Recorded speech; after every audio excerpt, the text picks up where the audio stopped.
This podcast is for informational purposes only. It is not intended to provide medical advice. It exists to inform and to entertain.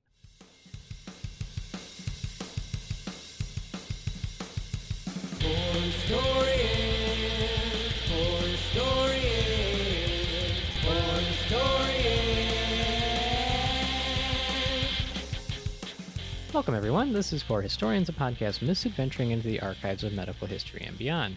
Each show, we dissect a history of medicine topic from the past to learn a little something about how medicine got to be the way that it is today. I'm Dr. Max, and I'm joined here by my good friends and colleagues, Dr. Aaron. Hey-ho. And Dr. Mike. Hey, guys. How the heck are you doing? You guys are getting good at that. I like it. And we're also joined by our medical history intern, Alba. Hi, Alba. Well, hi. That was even more enthusiastic than Excellent. I got to keep up. Well, here, little special announcement. So after much deliberation, we decided that we're going to go ahead and take the plunge into Patreon. So many months ago, we did release an option on our website to subscribe to the show, but never really announced it. As well, mostly because it didn't really have anything to offer. No like bonus content or idea of what we would do, but we threw it out there just to see if it was a thing that anybody would be interested in. We were pleasantly surprised to have a few people choose, just out of the simple goodness of their hearts, to give a few bucks a month to our humble little podcast. And this has basically gone straight to our hosting service and pays the bills for that. So it's a big thank you. I wanted to give a shout out to Michelle, Jay, and Dayton, who were the first subscribers to our show. And to pay for the costs of doing the show, which are a lot of things, the website, podcast hosting fees, etc., this recording software, and with all the ultimate goal of being maybe hiring an editor someday, we decided to open a Patreon account to give folks who do want to donate to the show an option to do so, with a little something in return. So we'll have some perks. We'll have some bonus materials for those who are able to and choose to become patrons. But nevertheless, we'll still be delivering our show here for free for folks who would prefer to keep it that way. Links, as always, we'll have some more information on what those perks are. So they'll be in the show notes. Check them out if you want to continue on and be one of our first patrons. There you go. So, Mike's Trivia Challenge. Mike. Already? I didn't even get a warm-up. I thought, why were you doing those stretches just now? Doing these like getting old. Yeah, he's doing lunges in the background. Calisthenics. Yep. I don't think I could do a lunge. No, don't try. Tear every groin muscle I have. So this is Mike's Trivia Challenge, the part of the show where you send us a medical history trivia question, and we'll see if Mike happens to know the answer without any preparation right off the top of his head. If he gets it wrong, the listener is awarded a contrived medical eponym in their honor. And if he does know the answer, they don't get that, which makes me sad because it takes some work to come up with these things. So, Mike, I'm kind of rooting against you on all of these. Just so you know. I know you are. I know it. This is one, I don't think this would be easy, but this is in the realm of, this might be something you just happen to know, and we'll see. All right. So the asker of the question is Liza, and a longtime fan of the show, I should add, who asks, where does the word virus come from? Virus. Can you, again, use the word in sentence? Cyrus the Virus was one of John Malkovich's best roles. So virus is interesting. So it came about, as we developed microscopes in the 16, 17, 1800s, and they got better and better. We were able to see pathological particles. We could see viruses. And as we were getting through like into the 20th century and the advent of electron microscopes, we really hadn't like physically seen viruses before they were named. I think that's all true. They were named by a scientist by the name of Sir Francis Canadian Bacon. No, Francis Bacon. John Montgomery, Dr. John Montgomery in 1794. And so the virus is actually kind of an acronym. So it's a virulent particle, so VIR, virulent, ultramicroscopic specimen. So it was just an acronym that Dr. John Montgomery had come up with in 1792 to describe this infectious particle that they believed to exist, but did not quite yet visualize until the advent of electron microscopy. Final answer? Final answer. Nice. I'm going to say It's impressive. So, technically incorrect, but probably one of the most amazingly Confabulated. well-reasonedly incorrect answers. I'm trying my best. Look, a lot of the science you put forth, like as far as how they discovered, they suspected they were there, and then, it took technology to catch up to see them. All that I believe is true when I was looking up the answer to this question. So I'm going to give you're going to get some max points for that. I'm impressed, and I like the acronym touch. That's good stuff. It's wrong, but it's good stuff. So I know. I was for you. I was like, oh, you ultra microscopic. There was like, nice. and I'll say you got a little bit close on one other thing. So here's the answer. So the word we use, virus, it's kind of got a little bit of a double origin. It either, you can say it came from the 14th century Middle English, which is the way we pronounce it now, virus, or virus, which is Italian, Latin, where it was used and it meant poison, slime, or venom. And generally was like used to refer to like noxious liquids or substances. In the early 15th century, people would start using virulent or virulentus to describe things as poisonous. So like that's kind of the root of virulence. Now, the first referral of viruses as an agent causing infectious disease, this is where you kind of skirted fairly close. It was the early 18th century. So I think you said 1790 something.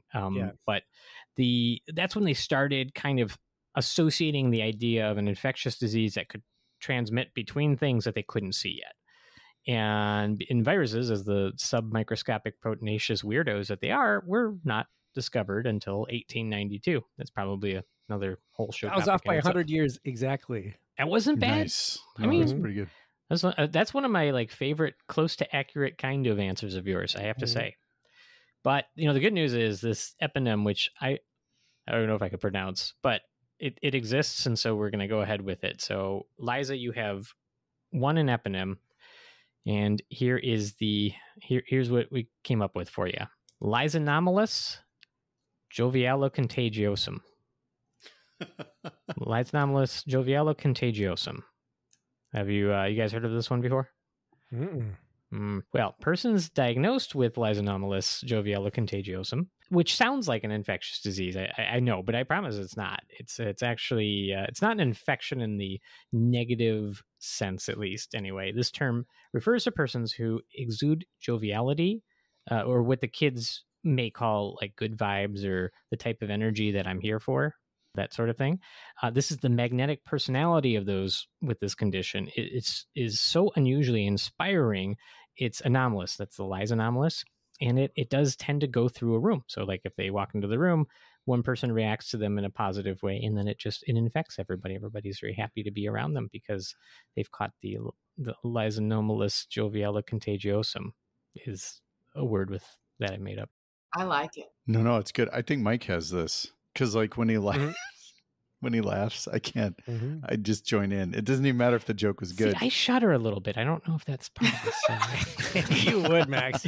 Did you ever do that thing in high school? You would lay like we had a quad, and I was at a rich school, so you'd lay and you put your head on somebody else's stomach, and then everybody would do this, like laying out in the grass, and then you'd play the ha-ha game, and one person wouldn't. You guys were bored in the 50s.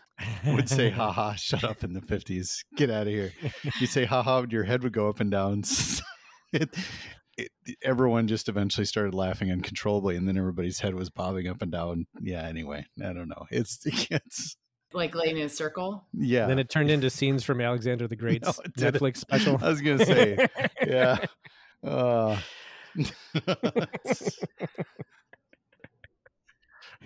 Excellent.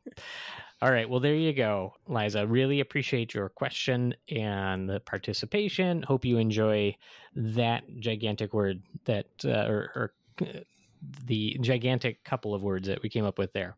So if you would like to send us a question to use, please look in the show notes and go through the links there. You'll have a way to submit to the show through our website. And so that concludes Mike's trivia challenge. Well done either way, man.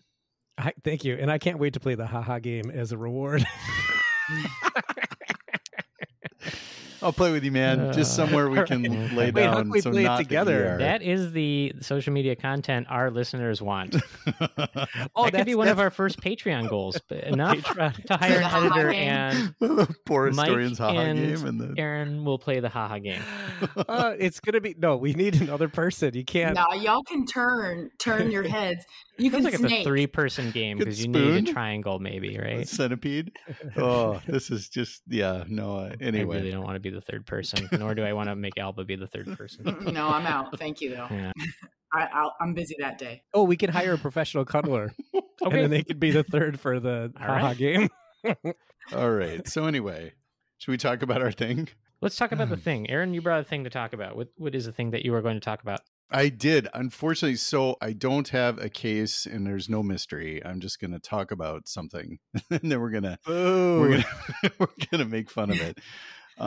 So we spent a lot of time making fun of old timey doctors, but modern folks are not immune. So I wanted to talk about some crazy stuff that happened much closer to our current age.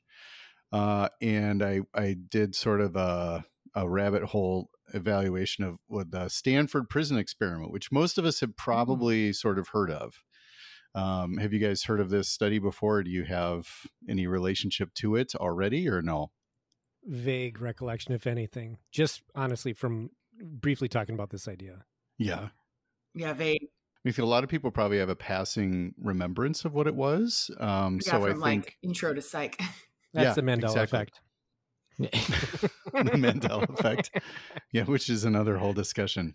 So the Stanford Prison Experiment is just a very sort of one of the first times that a modern sort of quote unquote medical study, at the time it was ish, that sort of changed our culture, I would say. I think it's not unreasonable to say that it's come up so often that people use it to think about how we think about our modern society. So a Stanford professor, because, they can do crazy stuff, likely in the midst of an affair. Did he have to disclose that in his, what's the thing at the beginning of the paper? You're like, conflicts of interest? Your conflict of interest. I'm having an affair, and I wrote this in the midst of that. So he acted as the warden for 9 prison, quote unquote, guards and 9 prisoners who were paid $15 a day to be locked in the basement of the Stanford Psychiatry building for a week. How much was that in today dollars? 1650. Yeah, right. 108 in 2022 dollars, according to That's not bad. according to the internet. $108 a day. Yeah, $100 a day. That's enough to get Culver's for one meal. Yes. So they're locked. It was supposed to be for 2 weeks, and he was trying to prove essentially that the situation made people evil rather than were evil to begin with. It's kind of a crazy story. I can think of no other relevant times in history where this would have come up. I'm glad that they got around to it just now. Right. We really need to study this. Yep. Yeah. And we are. How do people get evil? So this the main author was a gentleman named Philip George Zimbardo, and he was having the affair. Yes, yeah. He was born in Brooklyn in 1933 to Sicilian immigrants. And he has said in interviews that he started to get interested in human behavior when people were mean to him because they thought he was Jewish, Puerto Rican, or black. That's what he said. So they'd always sort of mistake him for a minority and then prejudice against him. Because other than that, he would never have been interested in the evils of humanity. No. Yeah, maybe like his country of origin with Mussolini. Maybe that would have helped. You could have used any other explanation. I don't know that Mussolini, was Sicily considered part of, I don't know. Oh gosh, somebody Google it. Is that the tip of the boot? Right? Not going to do it. My keyboard's really loud. Interestingly, he went to the same high school as one Stanley Milgram, who around the same time, like the late 60s, is the one who did the famous Psychology 101 experiment where a doctor told you to shock somebody in another room to test how normal people could be mean to someone else if they were told to be by an authority figure, right? So, and this also kind of shocked people. So it was sort of one of these sociological studies, which also was Not That's great. the one I was thinking that this was. Yeah. Interesting. So these guys bullied each other, and they turned out to be the bullies themselves. They were friends. These two were friends. The Zimbardo, who I think probably has some interesting characteristics, he remembers that he was the popular one and Milgram was the studious one. I'm like, okay, all right, buddy, I don't know. Which one pulled heads off squirrels? Like probably both of them. Neither one of them. Oh. So, but this is a crazy experiment that actually happened in 1971. And there's a lot of information about it, but it's still worth kind of going through what happened, because it is he called it a study and published it and so on. So, and it does influence us still quite a bit. So to go through this history, Zimbardo is right now, he says he's 90 years old and he loves this study still.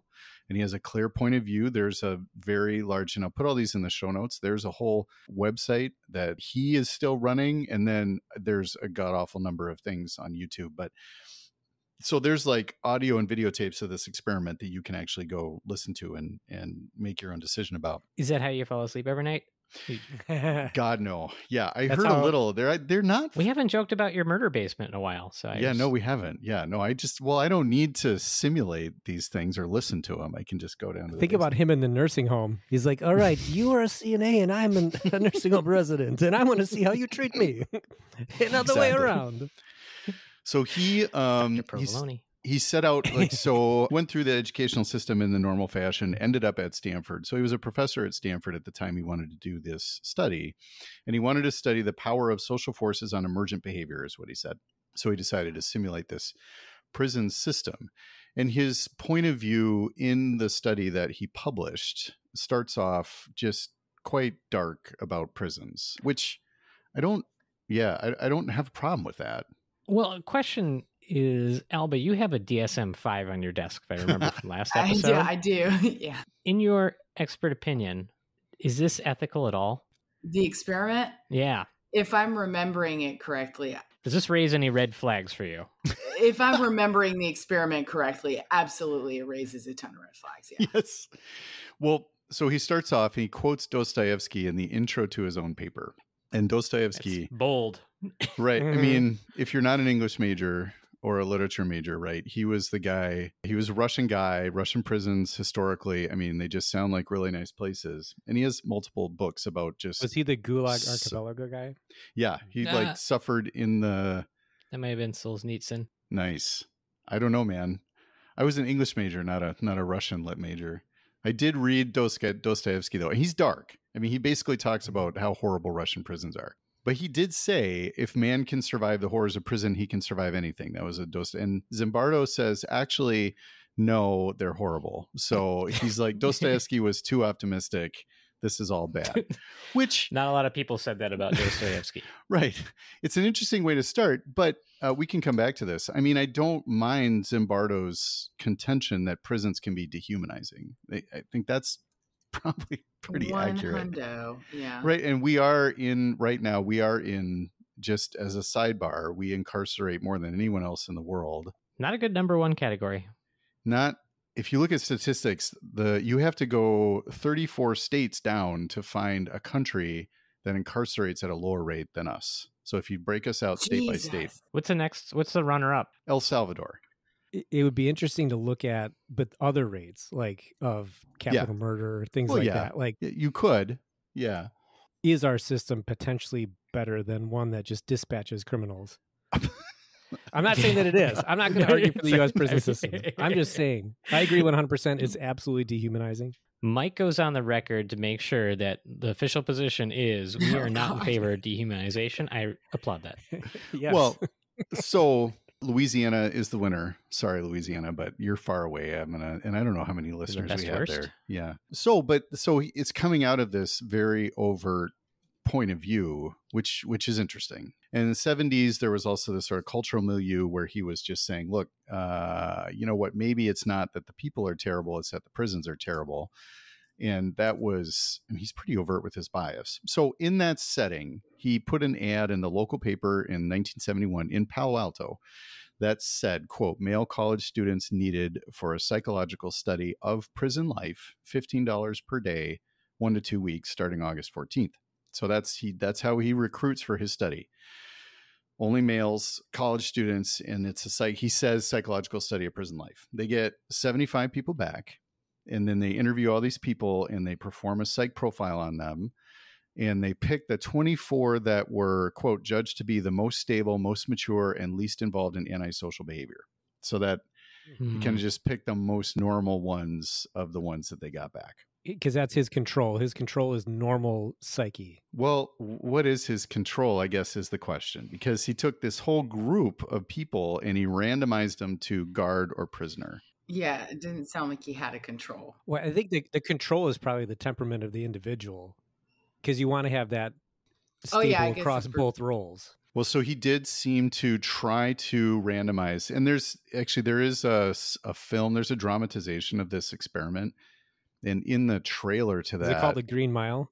No, it is called like the Stanford. I don't know what it's called. Oh. But in the trailer, they have people saying whether they want to be prisoner or guard. I'm like, well, already you're not. I mean, this is bad enough on its own. So like, yeah, they were randomized to guard or prisoner. I mean, I don't know. But they weren't blinded to it. No, they were not blinded. It would be very difficult to do. Yeah, it would be.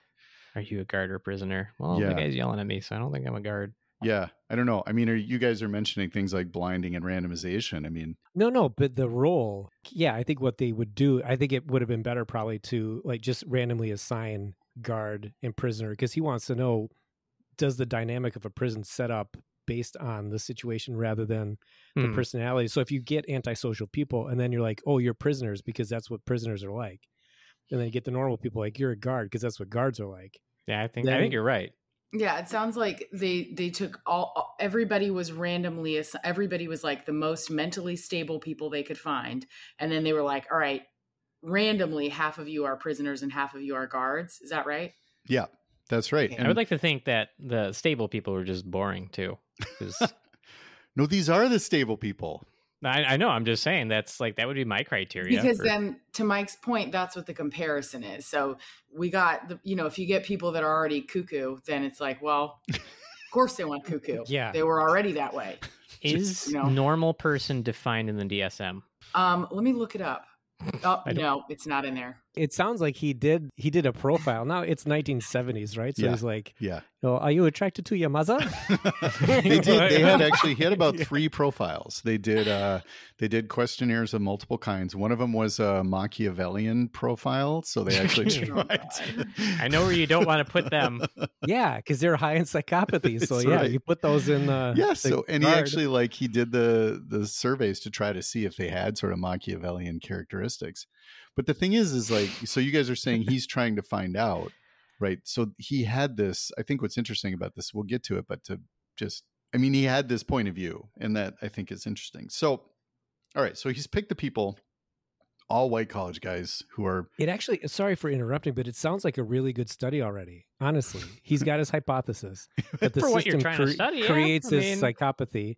And then he's got his control group. He's got his randomization. But does he have a control group? And it's a quasi-experimental design. I always say that for my research methods course because the participants were college students, so they couldn't truly be randomized. It was a convenience sampling. Yes. So it's not a societal sample, but it's, convenience sampling. I'm pantomiming. That's nice. You push up your glasses.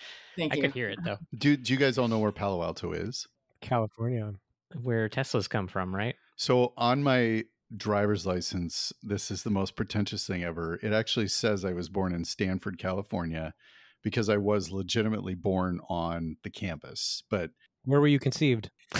Gross. I don't want to think about that. So, and Palo Alto now is an incredibly well-to-do, and I'm sure was in the 70s as well, right? Very well-to-do, sort of homogenous part of the Bay Area. So, and if it's white college guys from Stanford, I mean, I hesitate to say that's a type. Sorry, Stanford, but it probably is. So they enrolled the people in the study. Then they had actual Palo Alto police arrest the people that were identified as prisoners without any warning on a Sunday.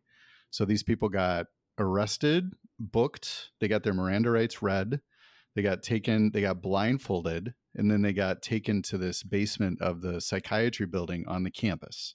And while they had gotten these people ready for the experiment, they had retrofitted one hallway of the basement for small prison cells and a solitary confinement area. And the whole place was like kind of bugged. So it had fake areas for them to listen and video the place where the experiment was taking place. And they did a bunch of things to the prisoners to try to make them specifically be uncomfortable. I mean, the whole situation sounds like a good start. Yeah, it's a great start. Yeah. They did have them sign a consent of sorts, which said, just so you know, you're going to be, quote unquote, deprived of civil rights, certain civil rights, end quote, during the experiment. So they let, excluding physical abuse. So they did let them know that this was going to be like, you know, they're simulating a prison experiment. This is going to be $15 a day intense. Right. It's going to be and they did have a solitary confinement room in that little basement, which was listed in his, I forget where this was exactly. It was 2 by 2 by 7 feet. So I'm assuming, I mean, it's this tiny little cubicle. 2 by 2? 2 by 2 by 7. So I think you probably must have been laying down or standing up. I'm assuming they would have, because otherwise, if they were standing up, it would have been a stress position. I mean, yeah. I don't think you can fit most people in a. I'm claustrophobic and I'm nervous thinking about it. It's not great. Maybe it was meters. Maybe meters. Yeah. So in the study document, which we'll get to we're going to get to how that might have gone wrong later. But when he published it, he said the guards were told to, quote, maintain the reasonable degree of order within the prison necessary for its effective functioning. So he didn't initially say that he said that he told them what to do, but we'll get to that as an issue because he just said, you can do, we're going to make you a guard. You can do whatever you need to do to maintain a degree of order. And I do have to note that he appropriately punctuated its because he didn't have the apostrophe. So he gets a gold star for not making that error. It was all on the level. But he, so this is running like a reality TV show where it's all reality, it's all happened, but there's like people behind the scenes like sidebar, the BBC actually redid this experiment like early 2000s as a reality TV show explicitly. It's called Big Brother. I bet it was way more charming. British accents and British humor. Yeah, it was way better. So the guards got like police outfits that they found in a Palo Alto thrift store, probably. Like they got hot cops, wooden batons, they got whistles, they got mirrored sunglasses, which they specifically said was to kind of like dehumanize them and make it so that you didn't have eye contact for the prisoners. And then they worked in 8-hour shifts, like around the clock. So the prisoners, again, they got like fully booked, fingerprinted. Then they got stripped down completely. They got sprayed with like a delousing spray.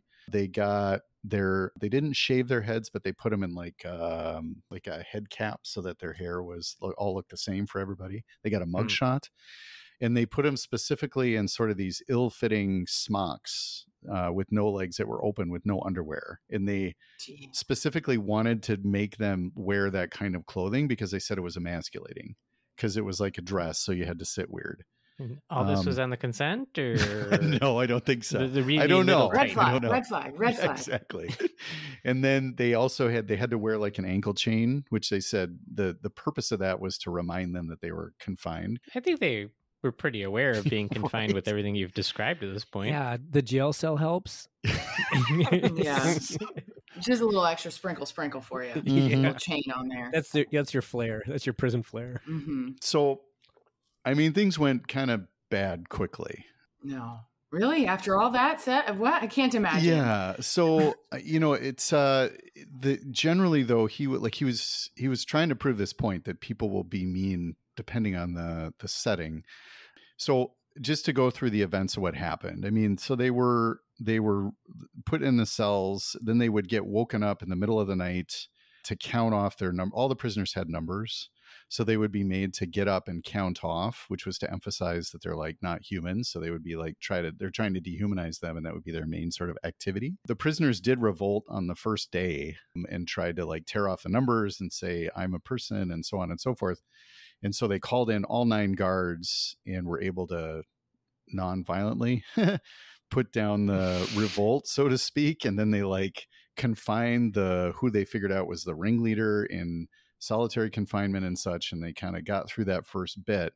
And then this is day one. I know, like within the day first one, day, they revolted. All right, we're doing good. Did they leave? So you could. you could leave, but they all made it kind of through the first day, and they didn't ask them if they wanted to leave after the first day.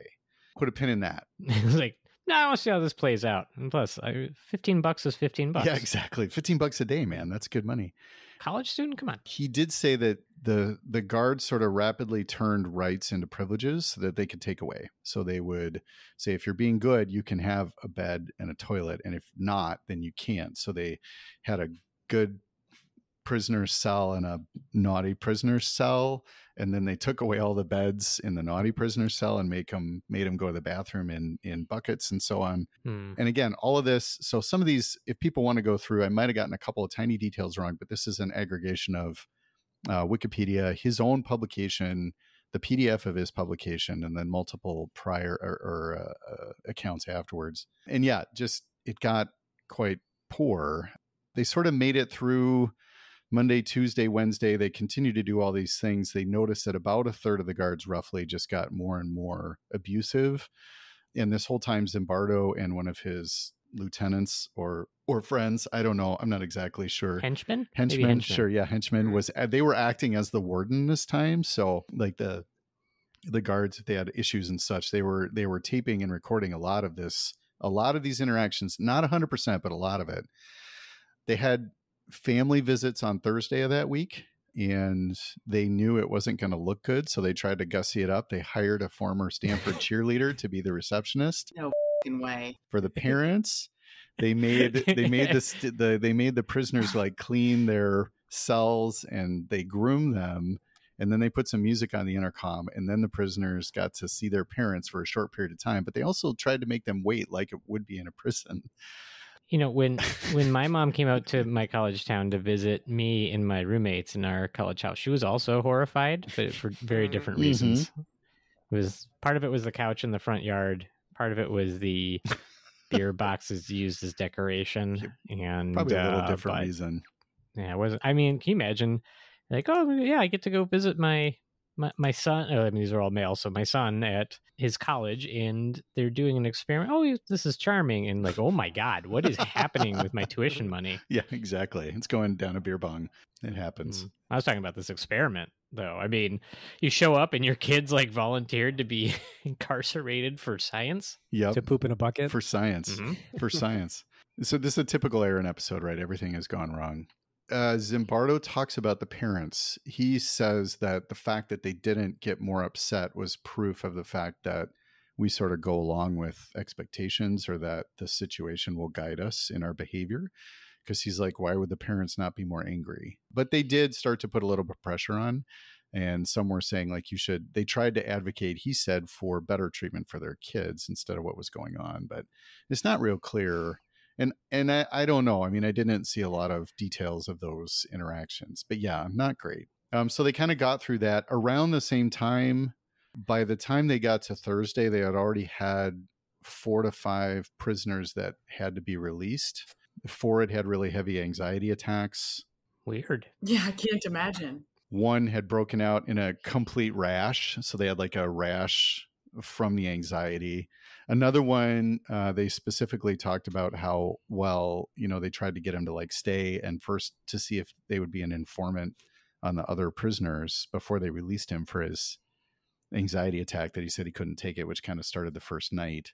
But then they heard that one of the people who had been released from the study, because they did release the student, they heard there was going to be a plot to break everyone else out of this experiment. So they actually spent most of like Wednesday and Thursday behind the scenes moving everybody so they could foil this plot. Instead of like, stopping the study because it's terrible. To the other pseudo prison they had set up in the psychology building. Yeah, they did all this work to like move it one hallway over or something because it was one hallway. But that turned out to not be entirely true. And people started to figure out what was going on. So there's some accounts of other professors coming by and be like, hey, what you doing here, buddy? Psychological trauma? Yeah. And apparently the Zimbardo, the study author, says, well, nobody told me I was doing anything immoral. They just wanted to know what my control group was. That was some of his colleagues. And then around Friday, the way Zimbardo talks about it is that things were getting so bad that a graduate student named Christina Masalak, who had just gone through, she was going to do some of the debriefing, came through the hallway. I thought they didn't have underwear on. Well, she was going to do some of the interviews. She said, well, his quote was, "It's terrible what we're doing to these boys." And he said that was pointing out the immorality of the experiment itself, and said, well, we need to stop what we're doing, like that she somehow broke the spell. Fun coincidental fact, Zimbardo's first marriage ended in 1971, and his second marriage was to Christina Masalak in 1972. So during this experiment. Wow, that's a fun coincidence. Yeah, just a coincidence. There's so many layers to that. I don't know, man. Those are just the facts, just the absolute facts. Yeah. Yeah. So that was the end. It was supposed to be supposed to be up to 2 weeks, and they ended it on that Friday, released everybody. So was that 6 days, 5 days, 7 days? Basically 5. Basically made it 5 days. So you kind of talked about what the prisoners felt and like having panic attacks and leaving, but are you going to talk about like what happened to the guards, and was there some like maltreatment that you were not expecting to see from normal people? Yes. So there are quite a few instances of bad mistreatment. So the accounts, there's a lot of sort of blank areas in the tape. The evening guards and some of the overnight guards, there was the typical get them out of bed and make them recite their numbers type stuff. They would routinely deny them all sorts of privileges. But then later on, within that first week, there are some reports that are sort of hinted at in a lot of different articles about like simulated sex acts that they made the patients do, the prisoners do, not actually, but I don't know if that's an important distinction. I think it's a distinction worth mentioning, but yeah, they would make them do a lot of push-ups as a penalty for not listening. And yeah, they were routinely putting them in solitary confinement and all sorts of stuff, and just sort of acting out I don't know. Very discomforting things. They were not nice, the people that were the guards. So after this, you do this experiment. You're randomized. You're the patient, you're the prisoner, or you're the guard. And you guys all go back to class next week? Yeah, I was just going to say that. Like, hey, are we good? You're just like, you're in Psych 101 again, and just like... Yeah, remember that time you psychologically abused me? Remember that thing that happened? Well, it's August, so this is over summer. Okay, so you see them in a few weeks when class is back in session. I feel like it's awkward. Yeah, it would be awkward. Yeah. What else do you guys think? So that's kind of the end of the description of the experiment, and then I can go into the reflections and responses. And he made conclusions from this experiment? You can always draw conclusions. They can be bad, but you can always draw them. I was kind of hoping to see like these people, so they get dehumanized, and really it's an experiment to see what happens to the guards, not the prisoners, because the experiment isn't what does incarceration do to a person, because you could do that just by doing like going into a jail and asking people questions. It's really like what happens to a guard that doesn't have experience dealing with this population, and like their preconceived notions about what this person is or who they are, and how that changes how they get treated from his description of his like bullying in high school or whatever. Right. Yeah. But I have a feeling that's not what you're going to say. No, I think you raise a good point. I do think that was a primary point of his that he drew from this. I think you could have gotten that from just interviewing prison guards and interviewing prisoners, yes. Because it's already like a system that's set up. But I think the point is that in an actual prison, that the people have done something to get there, to land themselves in prison. Certainly hope so. Versus, right? Or at least you believe that. But in this case, the only thing that separated the two groups of people was the randomness. It was completely random how they ended up in those two groups, and yet they still treated each other that way just because of the circumstances. But it gets hard though, because what are the instructions? Are the instructions get these people to do things at all costs, like do these things? Yeah, so you you completely encapsulated what he wanted to get out of the study And Mike, you basically said, like, what were the instructions? You said that was one of the main sort of objections to the validity of the study. So he was absolutely trying to prove what happened. So if you think of the context for him, there was a lot of social protest and there was a lot of concern about the conditions in prisons. And within like 2 months of the end of this study, there was the largest prison revolt that's occurred in the United States in Attica, with regards to specifically two conditions in, I think, October, November of 71. And for 4 days, the sort of prisoners at Attica took over the prison and demanded better conditions. And instead, they stormed the jail, and I think 48 people died, including 10 guards. So there were a lot of concerns, but he sort of takes that conceit that the study is about the guards and that all of us would be inhuman in these conditions. And he sort of runs with that. And that's his conclusion. Before he even publishes this, he manages to testify in front of Congress about the state of prisons. And he references this whole study, and he basically says, look, like, we've proven in less than a week, all these human values were suspended. And in the congressional testimony is, he's very persuasive. He says the ugliest, most base pathological side of human nature surfaced, even though these people were otherwise normal. And so that's kind of his thing. I'm trying to say it value neutral, right? So that that contention, right? He goes on, he actually describes, or he defends as an expert witness, he defends one of the soldiers that goes on trial for Abu Ghraib, which for our, I guess, younger listeners was a awful chapter in the midst of a bunch of other awful chapters where, a bunch of soldiers in a jail in Iraq, essentially tortured and did a bunch of terrible things to prisoners that they were in charge of. Which war was that during? My gosh, Abu Ghraib, first or second? Was it the second Gulf War? I think second for sure. Second. Yeah. No, second. First Gulf War would have been like long time ago. Yeah, so that was post 9/11. And that was his defense. He's like, well, look, like, you can say that it's because at the time the army was like, this is just a couple of bad apples. And Zimbardo is saying it's not a couple of bad apples. This is the system that makes people this way. Wrote a best-selling book and so on. And that's kind of his contention. I don't know. I think that the study is bonkers because, Mike, you've also, and Alba and all of you guys have noticed, like, you just go interview people. You don't need to torture a bunch of college students for this information.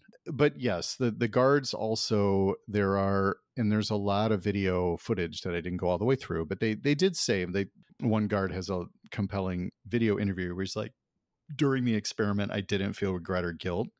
It was only afterwards. There was another guard who specifically said, well, I took on that persona and, quote, tried to see how far I could push the experiment, and says, like, I was an actor before this and felt like I was playing a role. That's where it gets tricky because even the prisoners can say, like, yeah, I'm doing this for a week. Like, it's not that big of a deal. My rights haven't actually been taken away. This is all simulated. Yeah, and they're simulating their belief in what is happening. And so is that really a real reaction? Yeah, you don't know what everybody's bringing to the table psychologically about it, like what kinds of feelings of themselves they're bringing. Because I also wonder about, like, the people who felt the guilt afterward, what kind of psychological trauma the people playing the guards had to endure afterward, like seeing the things that they were capable of doing that they maybe had never expected they would do. Or not even thinking that it was a big deal to do what they were doing, but then to see how it was portrayed in the media and how terrible they were, and then going back and saying, like, yeah, I was terrible because I did what they asked me to do. Yeah. Yeah, no, the people brought stuff to the table, no doubt. There was one of the prisoners who, this is according to the Stanford Prison Experiment's website, that person thought of themselves, that was the one who led the initial prison rebellion, thought of himself as a radical activist. And it said that he had volunteered specifically to expose the experiment as a sham to try to find radicals on the Stanford campus. So he was coming into it in order to try to start stuff because he thought they were trying to catch radical activists. So he was like, oh, I see. Right. So yeah. So people 100%. He attempted to portray himself as normal. So he got picked. Exactly. And then he got picked on And then chose to purpose. be a And then he prisoner. raised a bunch of heck to, Jeez. yeah. So yeah. So you guys have, I mean, this is the thing. There have been a lot of responses to this. It's portrayed in the media frequently to sort of note that any one of us could be evil, which I don't know if you need a lot of sort of extra studies to prove that after the 20th century. Yeah, right. Or just in the human history.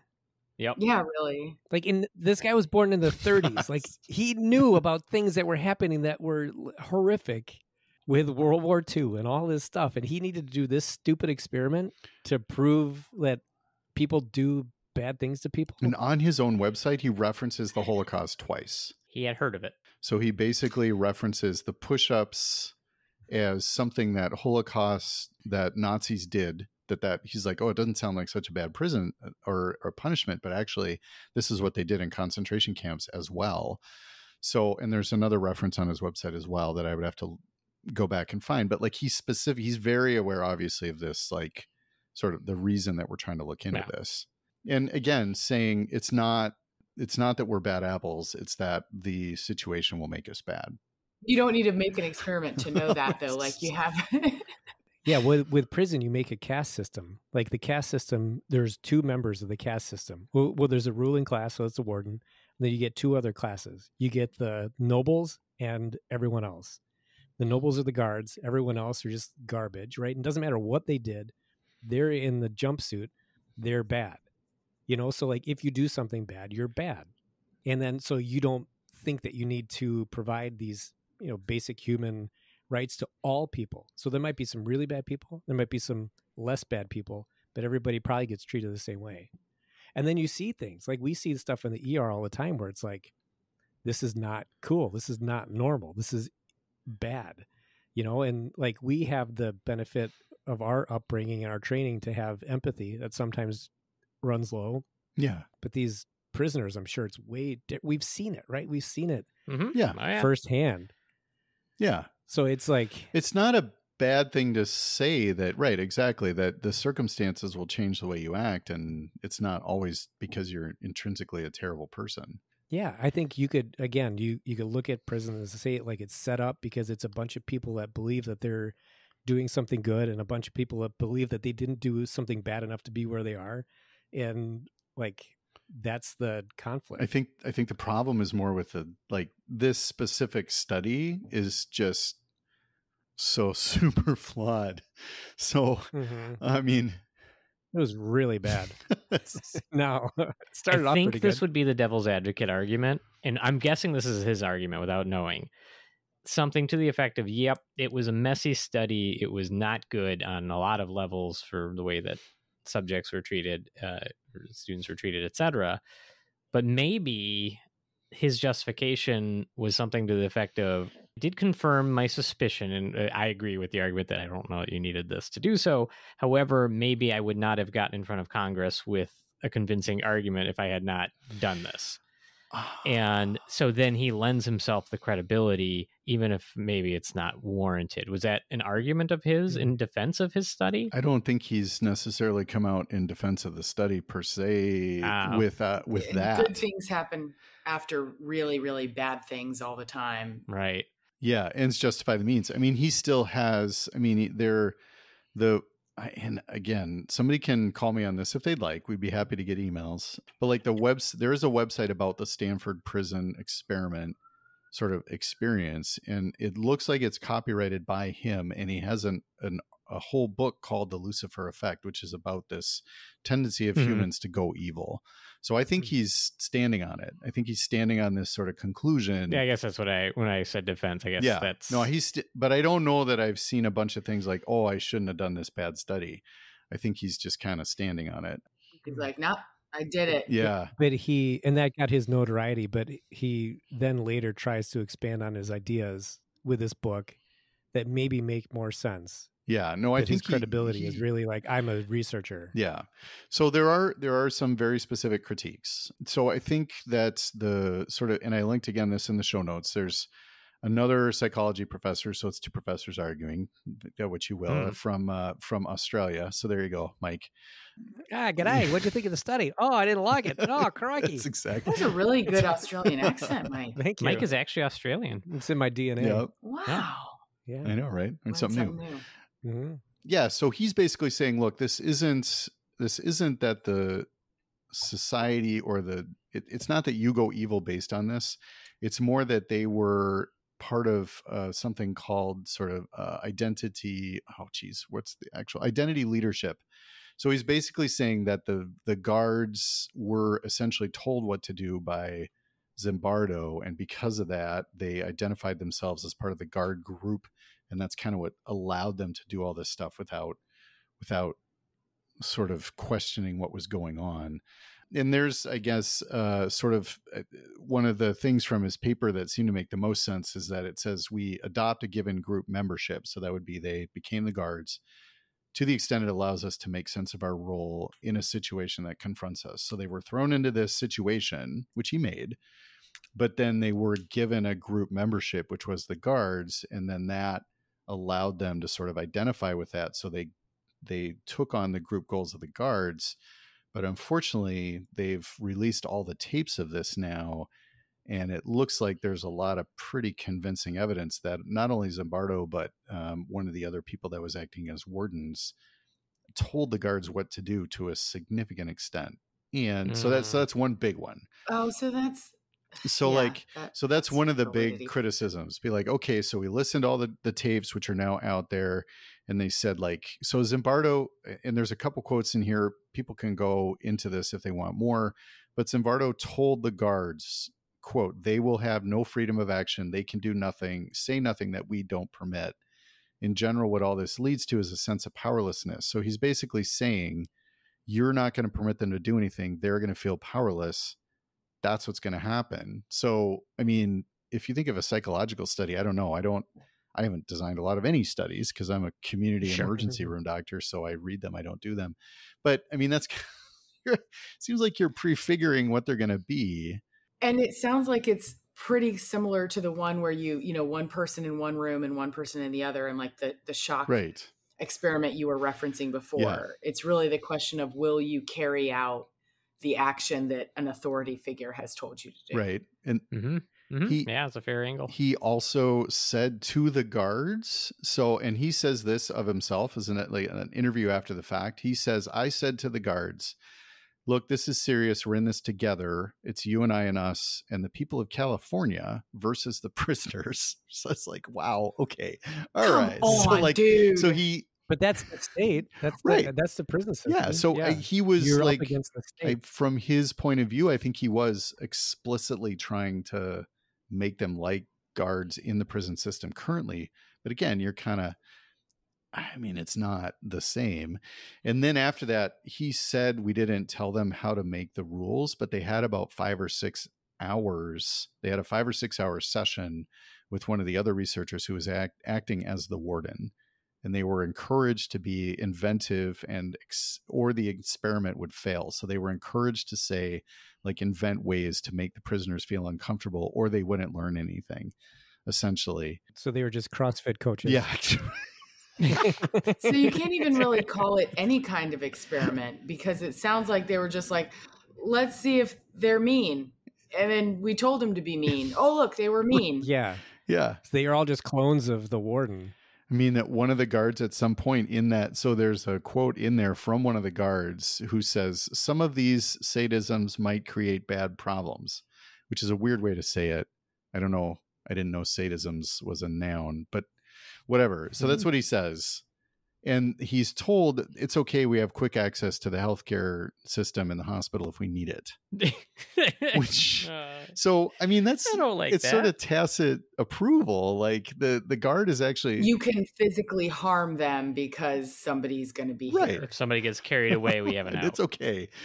And yeah, so that's a person who's in that situation saying, look, this sounds crazy. I don't know if I want to do this. It might cause trouble. And they're told it's okay.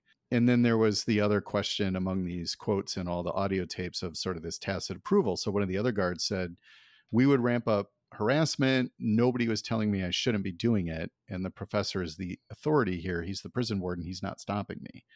So they were saying I was kind of doing this crazy stuff to these people and nobody was telling me to stop, and they're in charge of the experiment. So they were also pointing out, like, I'm doing this thing and they're not telling me it's the wrong thing to do. So I think there's some truth to that. For sure. But it would have been way better to code it. Let's say, like, what jail do you have a problem with? Go get, right. See, can I get your employee handbook? Can I see what you're instructing the guards to do and not exactly. do? That's what I'm going to instruct the guards to do and not do. And then see if they do these other things on their own. Yeah. I mean, yeah, that's the thing about this. I don't understand why you're faking something that's happening in real life all the time. I doubt a warden at a jail is going to be like, yeah, go and just do whatever you want to these people. You know, like, that's not probably what they say. You might have some people that might then have Machiavellian tendencies that might potentially take frustrations out on prisoners, vice versa. They screened for that, though, Mike. They gave him the Machiavellian blood test. They did great. They let Luke Skywalker, the leader of the rebels, through. They got into the Death Star. Nobody even checked. So obviously their screening doesn't work, but the selection bias 100%, right? So they redid, and if you remember, the original ad said, can we have some college males for a simulation of prison life? They reran the ad without mention of prison in like the early 2000s. They sent two ads. One that said the prison life like the original, and another that said just volunteers for a psychological experiment. And then they compared the personality profiles of the respondents of the two ads. And the people that responded to the prison experiment ad had a significantly higher incidence of like low empathy and antisocial tendencies. I bet they did. Right? Weird. So it's like, wow, that's crazy. Have you guys watched, and this might be like piggybacking on that, but there's a show called 60 Days In that's on Netflix as well. So they incarcerate normal people. I just want to see what it's like to be in prison. And then they imprison them. They're doing this experiment. And that's double blinded. And that's as a reality show. Yeah. It's interesting. Go check it out. Oh God. I'm sure there are a lot of parallel problems with that as well. Yeah. Well, appreciate it, Aaron. It's an uplifting episode. like always.